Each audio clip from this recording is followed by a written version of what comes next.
So here we are at 23 Wall, where they came for relief.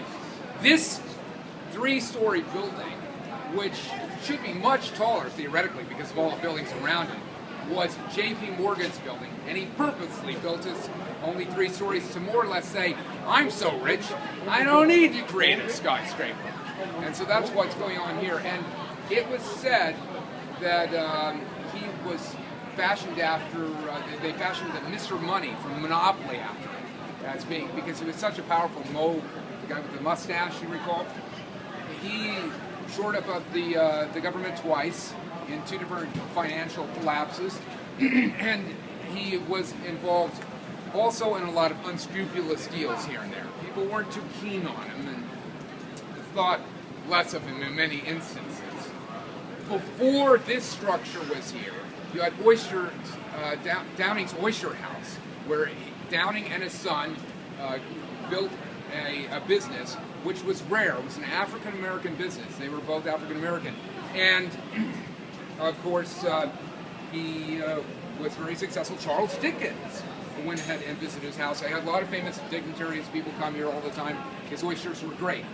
Up front, he was a strong abolitionist, but secretly, he ran the Underground Railway underneath. This was an organization to help slaves from the South get new identities and move out of town and towards Canada, where they would be theoretically safe.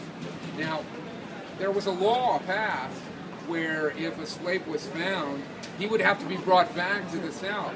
So in order to keep this from happening, he gave them new identities, new work, and new locations to live all together.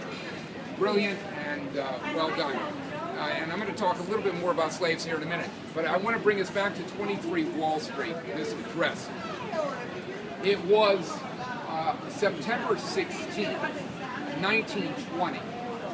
Hart's cart pulls up here with 500 pounds of iron sash weights and 100 pounds of dynamite.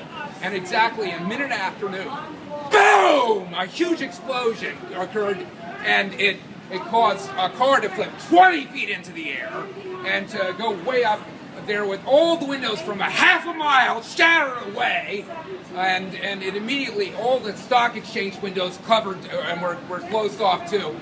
An eyeless clerk crawled out of the stock exchange with no feet, a woman's hat with a head attached, flat, right against and stuck to the wall of 23 Wall. Again, there was another decapitation that happened where a messenger with his security still smoking in his pocket, laying there on the street.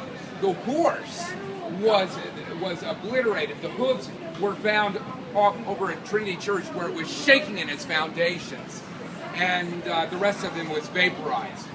Nobody ever found out who this fellow was.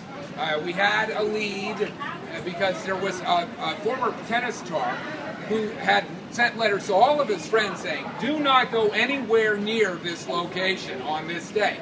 Well, the BOI, the former FBI, immediately investigated this. They went into Canada and at that point found the man, brought him back. He came wearing 2 suits and a tennis suit underneath, just in case somebody needed him to play tennis on a professional circuit. Well, they soon learned this guy was absolutely crazy. It turns out that he had sent these letters out all the time, and we really never knew who did it. There was a guy who was an anarchist from Italy by the name of Luigi Galliani, and they theorized that it was his supporters that did this, because there was a note on a mailbox, but we don't know for sure, and he was all about overthrowing the government altogether. Now, the BOI swept all the evidence away, and nothing was ever found. About that same time, a little earlier, before May of that year, the Attorney General was concerned about something else, the Red Scare, and it turned out that he thought there was going to be a revolution and everybody was going to go communist. So in Boston, they mounted machine guns on all the police cars. Here they had 11,000 NYPD officers all over the place, and they worked 32 hours straight.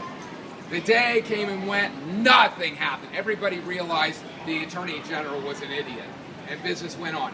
Now, going back to 23 Wall Street, when the New York Times came out with an article, they said this: this is a war. We may have other bombings, but we just have to go on with business as usual. And by being calm, we will defeat them.